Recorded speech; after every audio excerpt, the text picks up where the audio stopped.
And then it's what spices. The turmeric we always add a little bit of it. And then for a white curry like this, we don't use roasted. We use the unroasted, the cooked. Just sprinkle the roasted. Is that for the color? It's because roasted is more for the like a meat. Oh, meat. That's right. It's for the. And then obviously it does completely change the taste. It's not going to be white curry anymore.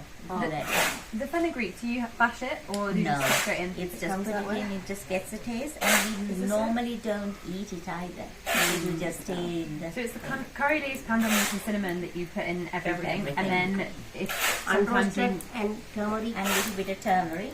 Yeah. And then Do you unroasted eat the curry powder. leaves? I know we don't eat the pandan leaves. Oh, it's very good for you. Okay, And we don't eat the cinnamon stick. Well, if you eat cinnamon, it's kind of good for you as well. But yeah, it's not very tasty. Yeah. So, but you But can. the curry leaves are good to eat. Oh yeah. It's really good. Usually when we make hair oil, it's fenugreek seeds and the curry leaves go into coconut oil. That's what everyone uses them there.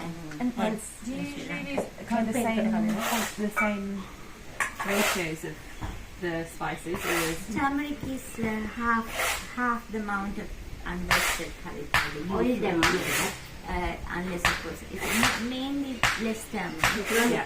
More curry powder. So she's one second, I'm putting. You know the way you're used to putting oil and then adding the stuff. So this one we're going to do it that way. That way. Yeah. So oil is there. Yeah. So garlic goes in. Yeah.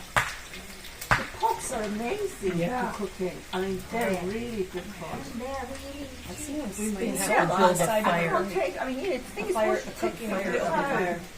We That's cook really sometimes. Or just cooks the steak with the fire down on the grill in our fireplace. Because we have a fire anyway if it's cool. Yeah. It's just like this. We have the fireplace cool. It's just cool. And we feel so See, we don't use garlic for all our dishes either. We only use it for meat.